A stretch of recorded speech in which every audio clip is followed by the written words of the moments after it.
जय हिंद एवरीवन। अगर आप अग्निवीर नेवी एमआर के पेपर का तैयारी कर रहे हो तो ये क्लास आपके लिए है। आज के इस क्लास में जीके के टोटल 25 मोस्ट इंपॉर्टेंट प्रश्न लिए गए हैं और आज बहुत अच्छे लेवल के प्रश्न लिए गए हैं।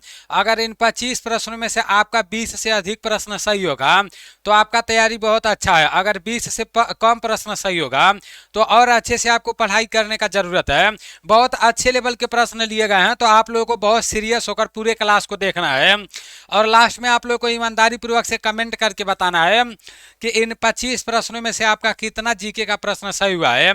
कल आप लोगों का मैं पूरा प्रैक्टिस सेट कराया था जिसमें जीके भी था, साइंस भी था और मैथ भी था। तो काफ़ी सारे लोग मैथ अच्छे से समझे थे और एक दो लोग का ऐसा कमेंट आया था कि मैथ इस तरह से नहीं आएगा, मतलब और हार्ड आएगा। तो मैं जितना भी प्रश्न कराया था ना, सारा का सारा प्रीवियस ईयर का प्रश्न था, वो पहले पूछा जा चुका था और जिस तरह से मैं कराया था वैसे ही आएगा। हाँ, दो चार प्रश्न ऐसे आएगा जो मतलब मेंसुरेशन से वो थोड़ा टफ रहेगा। बाकी जिस टाइप का मैं प्रश्न कराया हूँ ना सेम उसी टाइप का सारा प्रश्न पूछेगा, आप लोग देख लेना। आपका 3 से 4 प्रश्न ऐसा रहेगा जो मेंसुरेशन का रहेगा, त्रिकोणमिति का रहेगा, थोड़ा सा टफ रहेगा। बाकी जो भी आपका सिलेबस में चैप्टर दिया है प्रत्येक चैप्टर से प्रश्न पूछेगा। आपका यहाँ पर है नोबेल पुरस्कार किस देश के द्वारा दिया जाता है, तो जल्दी से इसका राइट आंसर बताओ। जो नोबेल पुरस्कार है वो किस देश के द्वारा दिया जाता है। अच्छा, नोबेल पुरस्कार का शुरुआत कब से हुआ ये भी आप लोगों को पता होना चाहिए। नोबेल पुरस्कार का शुरुआत 1901 से हुआ, ठीक है ना। और नोबेल पुरस्कार किसके नाम पर, नोबेल जो आपका है ना, इसके समझो संस्थापक किसे माना जाता है, अल्फ्रेड नोबेल को। ये भी आप लोगों को पता होना चाहिए, ठीक है ना। अल्फ्रेड नोबेल को क्या माना जाता है, नोबेल पुरस्कार का जनक माना जाता है। याद रखना आप सभी साथी, ठीक है ना। अल्फ्रेड नोबेल को क्या माना जाता है, अल्फ्रेड नोबेल को नोबेल पुरस्कार का समझो जनक माना जाता है, क्योंकि इसी के नाम, इन्हीं के नाम पर नोबेल पुरस्कार दिया जाता है। और ये कहाँ पर दिया जाता है, तो स्वीडन आपका राइट आंसर हो जाएगा। स्वीडन का राजधानी कहाँ पर है, स्टॉकहोम है। याद रखना आप सभी साथी, स्वीडन का राजधानी भी आप लोगों को पता होना चाहिए, क्योंकि राजधानी से रिलेटेड आपके पेपर में प्रश्न पूछ देगा, ठीक है ना। पूछ देगा कि फ्रांस का राजधानी कहाँ पर है, तो मेरे भाई फ्रांस का राजधानी आपका पेरिस है। पूरा राजधानी आप याद कर लेना, क्योंकि किसी भी देश का राजधानी आपसे पूछ सकता है, ठीक है ना।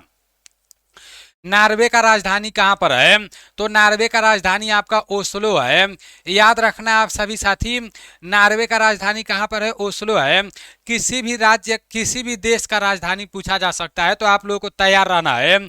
चलो, आपका नेक्स्ट है 18वें लोकसभा चुनाव कितने चरणों में आयोजित किए गए थे। अच्छा प्रश्न है, जल्दी से इसका राइट आंसर बताओ। 18वां लोकसभा चुनाव कितने चरणों में आयोजित किए गए थे। जितने भी साथी ऑप्शन बी बता रहे हो, 7 बता रहे हो, बिल्कुल भी राइट बता रहे हो। 18वें लोकसभा चुनाव कितने चरणों में आयोजित किए गए थे, तो option B is right answer. जितने साथी 7 बता रहे हो राइट बता रहे हो। आपका नेक्स्ट प्रश्न है, गिनती करते जाना आपका कितना प्रश्न सही हो रहा है। नेक्स्ट है, भारत का सबसे बड़ा वीरता पुरस्कार कौन सा है। मेरे भाई ये जो वीरता पुरस्कार है ना, युद्ध के दौरान जो लोग बहुत गंभीरता से युद्ध करते हैं, कुछ अलग कर जाते हैं, तो उनको दिया जाता है। तो ये आपको पता होना चाहिए। भारत का सबसे बड़ा जो वीरता पुरस्कार है वो परमवीर चक्र है। पूछ देगा पेपर में कि सबसे पहले परमवीर चक्र किसे मिला था, तो प्रथम विजेता कौन है परमवीर चक्र के, तो मेजर सोमनाथ शर्मा है। याद रखना आप सभी साथी, ठीक है ना। कौन है, तो मेजर सोमनाथ शर्मा है। आप सभी साथियों को पता होना चाहिए, क्या हो जाएगा, मेजर सोमनाथ शर्मा हो जाएगा, ठीक है ना। याद रखना आप सभी साथी, मेजर सोमनाथ शर्मा को सबसे पहले आपका परमवीर चक्र मिला है। आप सभी साथियों को पता होना चाहिए, ठीक है ना। याद रखना। और परमवीर चक्र का शुरुआत कब से हुआ, तो शुरुआत भी आप लोगों को पता होना चाहिए। परमवीर चक्र का जो शुरुआत हुआ तो वो 26 जनवरी 1950 से हुआ। 26 जनवरी 1950 से परमवीर चक्र का शुरुआत हुआ। तो इतना आप लोग याद रखना, भारत का सबसे बड़ा जो वीरता पुरस्कार है परमवीर चक्र है। प्रथम परमवीर चक्र विजेता कौन है, मेजर सोमनाथ शर्मा है। परमवीर चक्र का शुरुआत कब से हुआ, 26 जनवरी 1950 से हुआ परमवीर चक्र का शुरुआत। तो इतना बात आप लोग याद रखना। आपका नेक्स्ट प्रश्न है कि एफिल टावर कहाँ पर स्थित है? पेरिस, न्यूयॉर्क, ओस्लो और बर्लिन है। तो ये जो एफिल टावर है ये कहाँ पर स्थित है? जल्दी से इसका राइट आंसर बताओ मेरे भाई। ये जो एफिल टावर है ना, ये फ्रांस की राजधानी पेरिस में स्थित है। कहाँ पर स्थित है? फ्रांस की राजधानी पेरिस में स्थित है, याद रखना। अच्छा प्रश्न है, ठीक है ना। चलो, फ्रांस की राजधानी पेरिस में आपका एफिल टावर स्थित है। आप सभी साथियों को बहुत अच्छे तरीके से पता होना चाहिए।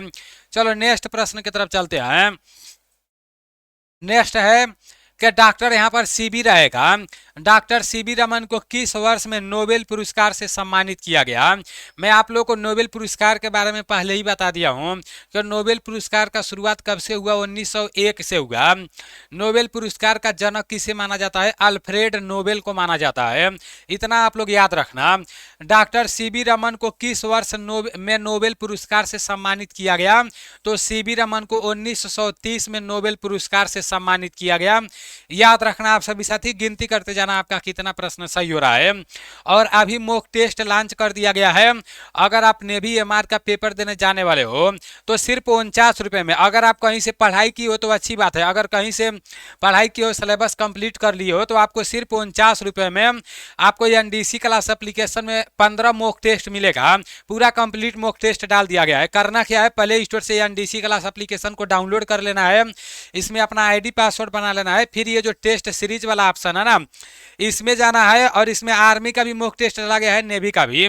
तो आपको नेवी एमआर वाले मॉक टेस्ट में जाना है और सिर्फ 49 रुपये में पूरे 15 मॉक टेस्ट मिलेंगे, जो कि काफ़ी अच्छे मॉक टेस्ट हैं। तो पेपर देने जाने से पहले हर रोज आप लोग को एक मॉक टेस्ट लगा लेना है, ठीक है ना, क्योंकि इससे आप लोग का कॉन्फिडेंस बहुत ज़्यादा आएगा। आप लोग देख लेना, बहुत सारे दोस्त एनडीसी क्लास एप्लीकेशन से नेवी एमआर के मॉक टेस्ट को लगा रहे हैं, अपना वो लोग नंबर देख रहे हैं कि उनका कितना नंबर आ रहा है और अपना तैयारी कर रहे हैं। चलो यहाँ पर नेक्स्ट है कि भारत का सबसे पहला समाचार पत्र कौन सा है? Bombay Gazette, Bengal Gazette, Bombay Times और हिंदुस्तान टाइम्स। तो सबसे पहला समाचार पत्र क्या हो जाएगा मेरे भाई? जितने भी साथी बंगाल गैजेट बता रहे हो, बिल्कुल भी राइट बता रहे हो। Option B is right answer. भारत का सबसे बड़ा समाचार पत्र कौन सा है? तो बंगाल गैजेट इसका राइट आंसर हो जाएगा। आपका नेक्स्ट प्रश्न है, यमन देश की राजधानी कहाँ पर है? जल्दी से बताओ, देखते हैं यमन देश की राजधानी कितने साथी बताते हो मेरे भाई। ये राजधानी से 100% आपके पेपर में प्रश्न पूछेगा, ठीक है ना, तो गलती बिल्कुल भी नहीं करना है। यमन देश का राजधानी आप लोग बताओ। अगर मलेशिया का राजधानी पूछ देगा तो वो कुआलालंपुर हो जाएगा, ठीक है ना। क्या पूछ देगा? अगर मलेशिया का राजधानी पूछ देगा तो क्या हो जाएगा? मलेशिया का राजधानी कुआलालंपुर हो जाएगा। और यमन देश का राजधानी आपका साना हो जाएगा, ठीक है ना। ऐसे प्रश्न आपके पेपर में पूछे जाते हैं। यमन देश का राजधानी कहाँ पर हो जाएगा? तो ये आपका साना हो जाएगा, याद रखना आप सभी साथी। यहाँ पर पोर्ट लुइस दिया है मेरे भाई। अगर आपके पेपर में पूछ देगा मॉरिशस का राजधानी कहाँ पर है, तो वो आपका पोर्ट लुइस हो जाएगा। याद रखना आप सभी साथी, मॉरिशस का राजधानी कहाँ पर है? तो मॉरिशस का राजधानी पोर्ट लुइस है, याद रखना। मलेशिया का राजधानी कुआलालंपुर है। यमन देश का राजधानी साना है। आप सभी साथियों को पता होना चाहिए। नेक्स्ट है कि थल सेना की सबसे छोटी टुकड़ी को क्या कहते हैं? तो मेरे भाई, थल सेना का जो सबसे छोटा टुकड़ी रहता है उसे हम लोग सेक्शन कहते हैं।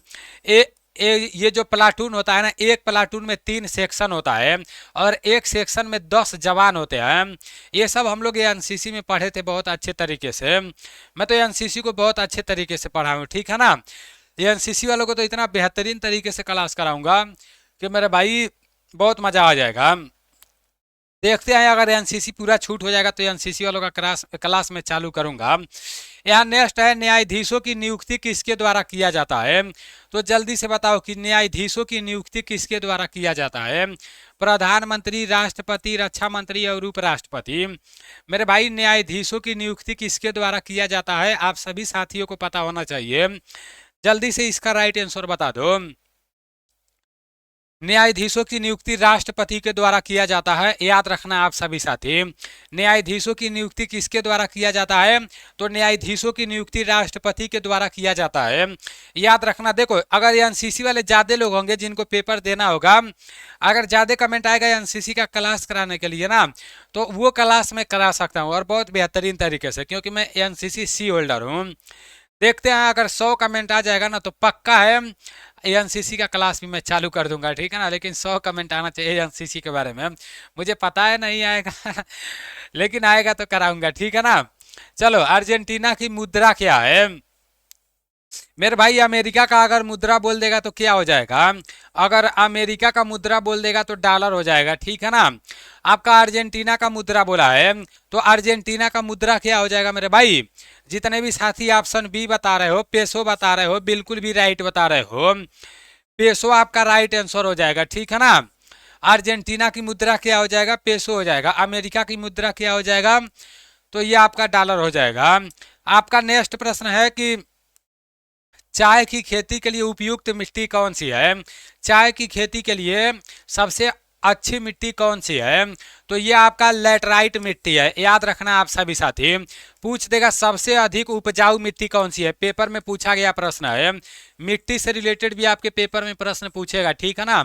सबसे अधिक उपजाऊ मिट्टी कौन सी है ये भी आप लोगों को पता होना चाहिए। सबसे अधिक उपजाऊ मिट्टी क्या पूछेगा? सबसे अधिक उपजाऊ मिट्टी कौन सी है? तो ये आपका जलोढ़ मिट्टी हो जाएगा, ठीक है ना।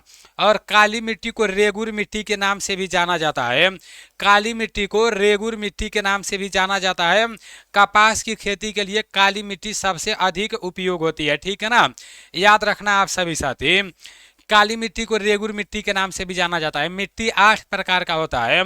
8 प्रकार के बारे में मैं एप्लीकेशन में बता दिया हूँ। एनडीसी क्लास एप्लीकेशन में एक ई बुक दिया हूँ ना, उस ई बुक में मैं सब कुछ डाल दिया हूँ बहुत अच्छे तरीके से। बहुत सारे लोग इस ई बुक को लेकर अपना तैयारी कर रहे हैं। जवाहर सुरंग किस दर्रे पर स्थित है? मोस्ट इंपॉर्टेंट प्रश्न है आपके लिए। ये जो जवाहर सुरंग है ये किस दर्रे पर स्थित है? मेरे भाई ये आपका बनिहाल दर्रे पर स्थित है। देखो आपका जम्मू कश्मीर में पीर पंजाल, ये जो आपका है ये कहाँ पर है? J&K, मतलब जम्मू कश्मीर में आपका पीर पंजाल श्रेणी है। और पीर पंजाल श्रेणी पर ही बनिहाल दर्रा है, और बनिहाल दर्रे पर ही जवाहर सुरंग है। तो पेपर में क्या पूछा जा सकता है? पीर पंजाल श्रेणी कहाँ पर है? तो वो जम्मू कश्मीर में है, ठीक। कल मैं प्रश्न कराया था। और ये जो ये जो बनिहाल दर्रा है ये पीर पंजाल पर ही है, और जवाहर सुरंग आपका बनिहाल दर्रे पर है, याद रखना। आपका नेक्स्ट है कि मेन सेंट्रल थ्रस्ट किसके मध्य स्थित है? जल्दी से बताओ, काफी अच्छा प्रश्न है और मुझे पता है कि आज आप लोगों का स्कोर बहुत कम आएगा। अच्छे लेवल का प्रश्न लिया गया है। इसका राइट आंसर बृहद हिमालय और मध्य हिमालय हो जाएगा। ये जो हिमालय शब्द लिखा गया है ना, हिमालय से रिलेटेड कोई भी प्रश्न आपके पेपर में पूछा जा सकता है। मेन सेंट्रल थ्रस्ट किसके मध्य स्थित है? तो बृहद हिमालय और मध्य हिमालय इसका राइट आंसर हो जाएगा। आपका नेक्स्ट प्रश्न है अकबरनामा और आईने अकबरी के द्वारा लिखित है। अकबरनामा आईने अकबरी के द्वारा लिखित है, तो ये आपका अबुल फजल के द्वारा लिखा गया है। आईने अकबरी के लेखक कौन है? अबुल फजल। अकबरनामा के लेखक कौन है? अबुल फजल। तो ये याद रखना, आईने अकबरी और अकबरनामा के लेखक कौन है? अबुल फजल है। नेक्स्ट है तमिलनाडु में कपालेश्वर मंदिर निम्नलिखित में से किस देव देवी के लिए समर्पित है? तो तमिलनाडु में जो कपालेश्वर मंदिर है, यहाँ से आपके पेपर में कैसे प्रश्न पूछा जा सकता है? ऐसे पूछा जा सकता है कि कपालेश्वर मंदिर कहाँ पर है? तो ये तमिलनाडु में है, दिमाग में बैठा लेना। कपालेश्वर मंदिर कहाँ पर है? ये तमिलनाडु में है। जो तमिलनाडु में कपालेश्वर मंदिर है तो ये किस देवता के लिए प्रसिद्ध है? ये आपका शिव के लिए प्रसिद्ध है। जितने भी साथी ऑप्शन डी बता रहे हो, राइट बता रहे हो। आपका नेक्स्ट प्रश्न है चंद्रशेखर आजाद और भगत सिंह निम्नलिखित में से किस राष्ट्रीय संगठन के सदस्य थे? काफी अच्छे लेवल का प्रश्न है। चंद्रशेखर आजाद और भगत सिंह निम्नलिखित में से किस राष्ट्रीय संगठन के सदस्य थे? तो जो चंद्रशेखर आजाद और जो भगत सिंह थे वो हिंदुस्तान सोशलिस्ट रिपब्लिकन एसोसिएशन के सदस्य थे, याद रखना। चंद्रशेखर आजाद और Bhagat Singh Hindustan socialist republication association के क्या थे? ये सदस्य थे, याद रखना आप सभी साथी। आपका नेक्स्ट प्रश्न है, भारत के प्रसिद्ध मठों के संदर्भ में निम्न में से कौन सा युग्म गलत है? तो जल्दी से बताओ। देखो कितना अच्छा लेवल का प्रश्न लिया गया है। बोल तो रहा हूं, अगर आज के इन 25 प्रश्नों में से आपका अगर 20 से अधिक प्रश्न सही होगा ना तो आपका तैयारी बहुत अच्छा है। बताओ इसका राइट आंसर। जितने भी साथी गुम और जम्मू कश्मीर बता रहे हो बिल्कुल भी राइट बता रहे हो। Option D is right answer. आपका नेक्स्ट प्रश्न यहाँ पर है कि बथुकम्मा त्योहार भारत के किस राज्य में मनाया जाता है? तो जल्दी से बता दो कि बथुकम्मा त्योहार भारत के किस राज्य में मनाया जाता है? मेरे भाई ये जो बथुकम्मा त्योहार है ना ये भारत के तेलंगाना राज्य में मनाया जाता है, याद रखना। बथुकम्मा त्योहार भारत के तेलंगाना राज्य में मनाया जाता है। नेक्स्ट प्रश्न है कि निम्नलिखित में से कौन तटीय क्षेत्र नहीं है? तो इसमें से कौन तटीय क्षेत्र नहीं है बताओ। मोरेन, समुद्री खाड़ी चट्टान, समुद्री गुफा, समुद्री ढेर। तो इसका राइट आंसर आपका मोरेन हो जाएगा। आप लोग सोच रहे होंगे कि कहाँ से ये प्रश्न उठा उठा कर ला दिया है। मेरे भाई ये नेवी का प्रश्न है, ठीक है ना। और जब थोड़ा टफ प्रश्न पूछेगा तो ऐसे ही पूछेगा, ऐसे ही आपको लगेगा। आपका नेक्स्ट है कि संविधान सभा ने भारत का संविधान कब अपनाया था? तो जल्दी से इसका राइट आंसर बताओ। ये जो संविधान सभा है तो संविधान सभा के द्वारा भारत के संविधान को कब अपनाया गया? संविधान सभा के द्वारा भारत के संविधान को 26 नवंबर 1949 को अपनाया गया। जितने भी साथी ऑप्शन ए बता रहे हो 26 नवंबर 1949 बता रहे हो, राइट बता रहे हो। संविधान सभा के द्वारा भारत के संविधान को कब अपनाया गया?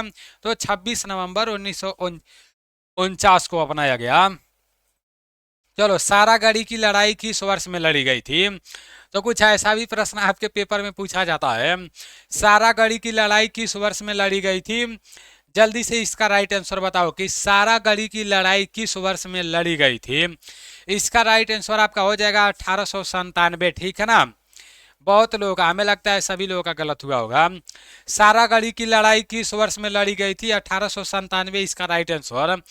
जैसे आर्मी के पेपर में पूछा गया था कोहिमा का लड़ाई कब हुआ, कोहिमा का लड़ाई कहाँ हुआ, उसी तरह से सारागढ़ी का लड़ाई कब हुआ? तो ये 1897 में हुआ, याद रखना। सबसे बड़ा आबाद नदी का द्वीप किस नदी पर स्थित है? तो जल्दी से इसका राइट आंसर बताओ। ब्रह्मपुत्र, गोदावरी, गंगा और कृष्णा। जल्दी से इसका राइट आंसर बताओ, देखते हैं कितने लोग बताते हो। जितने भी साथी ब्रह्मपुत्र बता रहे हो बिल्कुल भी राइट बता रहे हो। Brahmaputra is right answer. आपका नेक्स्ट प्रश्न है 1739 में करनाल की लड़ाई नादिर शाह और किसके बीच में लड़ी गई थी? तो जल्दी से इसका राइट आंसर बताओ, देखते हैं कितने साथी बताते हो। मेरे भाई 1739 में करनाल की लड़ाई लड़ी गई थी, ठीक। 1739 में जो करनाल की लड़ाई लड़ी गई थी तो वो नादिर शाह और किसके बीच लड़ा गया था? तो ये नादिर शाह और मोहम्मद शाह के बीच लड़ा गया था। 1739 में जो करनाल का लड़ाई लड़ा गया था तो वो नादिर शाह और मोहम्मद शाह के बीच में लड़ा गया था, याद रखना। 1739 में जो करनाल का लड़ाई लड़ा गया था तो वो नादिर शाह और मोहम्मद शाह के बीच में लड़ा गया था, याद रखना आप सभी साथी। आपका नेक्स्ट है कि निम्नलिखित में से वैध मुद्रा नहीं माना जाता है। तो बताओ, आपके सामने 4 ऑप्शन है। इसका राइट आंसर आपका सोना हो जाएगा, ठीक है ना। निम्नलिखित में से किसे वैध मुद्रा नहीं माना जाता है? तो इसका राइट आंसर आप लोगों का सोना हो जाएगा। सोना इज राइट आंसर। आपका नेक्स्ट प्रश्न है और आज का लास्ट प्रश्न है, भारत में चुनाव के लिए आदर्श आचार संहिता कौन लागू करता है? आप लोग देखे होंगे जब चुनाव होता है उससे पहले आचार संहिता लागू हो जाता है। मतलब एक जगह लोग इकट्ठा नहीं होते हैं ज़्यादा लोग। तो ये किसके द्वारा किया जाता है? ये चुनाव आयोग के द्वारा किया जाता है, ठीक है ना। चलो, ये चुनाव आयोग के द्वारा किया जाता है। अभी आप लोगों का पूरा 25 प्रश्न समाप्त हो गया है। इन 25 प्रश्नों में से आपका कितना प्रश्न सही हुआ है ईमानदारी पूर्वक से कमेंट करके बताना, ठीक है ना। चलो, मिलते हैं अगले क्लास में। जय हिंद।